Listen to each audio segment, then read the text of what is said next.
رمضان تجلى وابتسم بسم الله الرحمن الرحيم الحمد لله رب العالمين والصلاة والسلام على أشرف الأنبياء والمرسلين وعلى آله وأصحابه وأمته أجمعين. Allah subhanahu wa ta'ala has sent us the beautiful and blessed month of Ramadan as a month of reflection in which we can attain taqwa. Taqwa is the main subject which is mentioned in the Quran, and it is for each and every single one of us to attain and gain and benefit from. But what is taqwa and how do we attain it and how do we gain it? Well, in a nutshell, taqwa is righteousness, piety, doing what is good and refraining from what is bad, following the laws of Allah subhanahu wa ta'ala as mentioned in the Noble Quran and in the Sunnah of the beloved Messenger Muhammad alayhi salatu wasalam.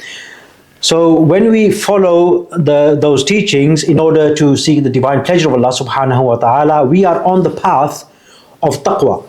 And that taqwa benefits us immensely. It protects us from committing sin, and it encourages us to do good regardless of any reward in this world, because the reward we know will come to us either in this world or definitely in the next world, maybe in both, but definitely in the next world. But taqwa is what is the basic ingredient of gaining that reward. The major purpose for the month of Ramadan is also taqwa. The Noble Quran was revealed in the month of Ramadan to teach us taqwa, and the month of Ramadan also comes to us to teach us taqwa. And fasting, Bismillahir Rahmanir Rahim, Ya ayyuhalladhina amanu kutiba alaykumus siyamu kama kutiba alal ladhina min qablikum la'allakum tattaqun. Allah subhanahu wa ta'ala mentions in the Noble Quran that fasting is also for us to gain taqwa. So there's so much emphasis on taqwa throughout the Noble Quran, based upon the teachings of Quran itself, of course, and the month of Ramadan teaches us that as well. It propels us from being very low to very high in terms of taqwa. Now, quality of taqwa improves, our quantity of taqwa increases as well. And then fasting, which when we are fasting, we feel that weakness, we feel that humbleness, and we know that we are now nothing. As a philosopher once said, that if humans had stomachs, they would consider themselves gods. Just think about that. When we are full, we don't really care about many other things. As humans, we don't have that fear of many other things that we should have. But when someone is hungry and thirsty, then the only thing that they are thinking of is that hunger and that thirst. They are seeking food, they are seeking something to drink to quench that thirst. And without that, we feel helpless. And when we feel helpless, we seek to do something. If there is no food around, nobody has to help us. Many people, they will put their hands up asking Allah subhanahu wa ta'ala to help them. That is where taqwa really comes into play. How much taqwa do we actually have? What is the quality of our taqwa? The question I began with, what is taqwa? And attaining taqwa in the month of Ramadan, the month of reflection. What is taqwa? Once Sayyidina Umar ibn Khattab radiallahu ta'ala anhu, the second Khalifa of the Muslims, he asked Sayyidina Ubay ibn Ka'b radiallahu ta'ala anhu, he asked him, he said, tell me, O Ubay, what is taqwa? And Sayyidina Ubay ibn Ka'b radiallahu ta'ala anhu, he responded with a question. And he asked Sayyidina Umar radiallahu ta'ala anhu, O Umar, have you ever walked through a thorny thicket? A forest where there are bushes full of thorns. Have you ever gone through that?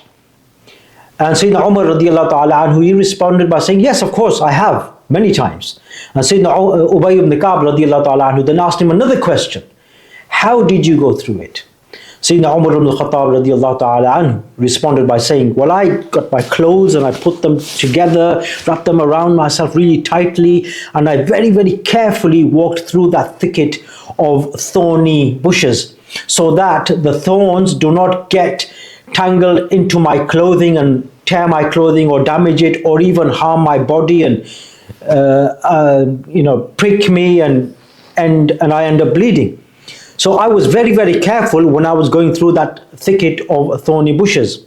And Sayyidina Ubay ibn Ka'b radiallahu ta'ala, he responded to Sayyidina Umar ibn Khattab saying, "Oh Umar, that is taqwa."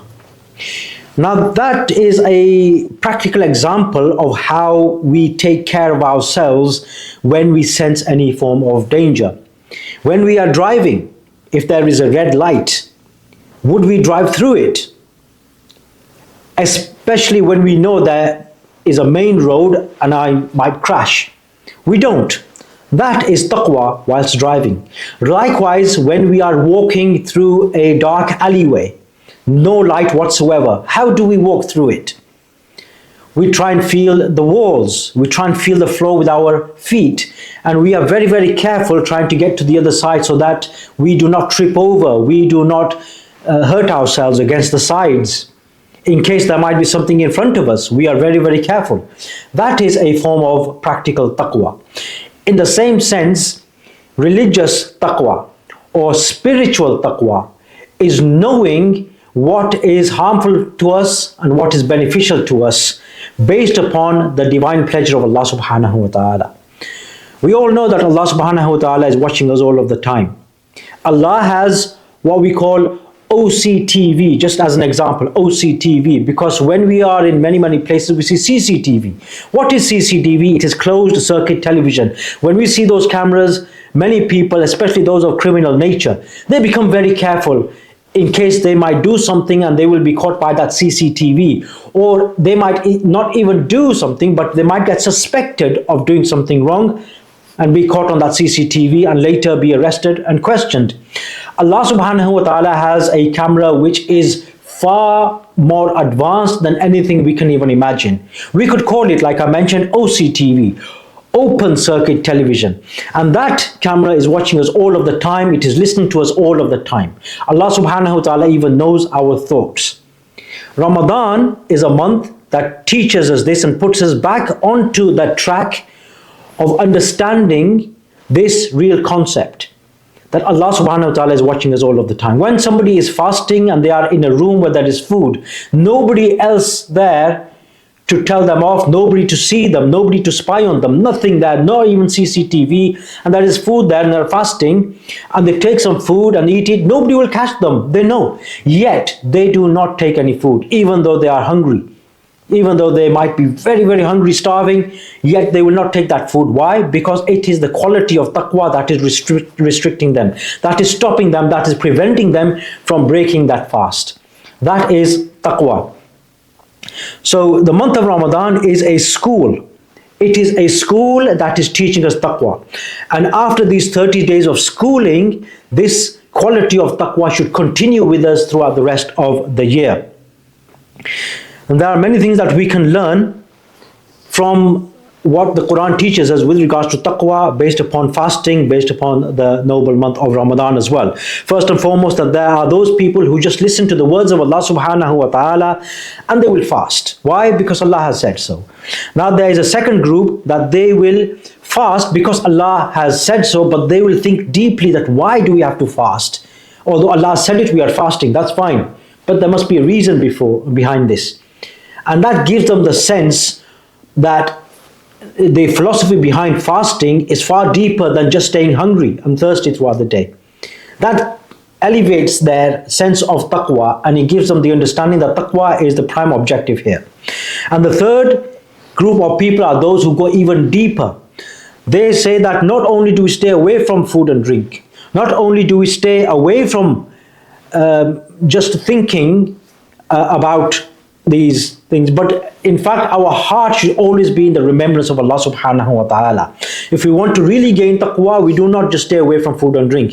If we really want to gain taqwa, we do not just stay away from foul language, from doing useless activities whilst fasting, or especially in the month of Ramadan. However, we do something which is even more than that. What do? We are constantly in the dhikr of Allah subhanahu wa ta'ala. So the month of Ramadan is a month of reflection. It gives us time to think. It is a school that educates us and makes us think that this one month, what purpose does it hold and does it serve for the rest of the year? And that is taqwa. Our quality of taqwa will naturally begin to improve the quantity will increase in the month of Ramadan when we are fasting, and especially when we are constantly thinking about the prime objective of fasting of the month of Ramadan, in fact, of our very existence in this world. May Allah subhanahu wa ta'ala bless us all the ability to attain taqwa in this month of Ramadan, the month of reflection, and accept all the good things that we do and protect us from anything that invites his displeasure. أقول قولي هذا وأستغفر لي ولكم ولسائر المسلمين والمسلمات والسلام عليكم ورحمة الله وبركاته.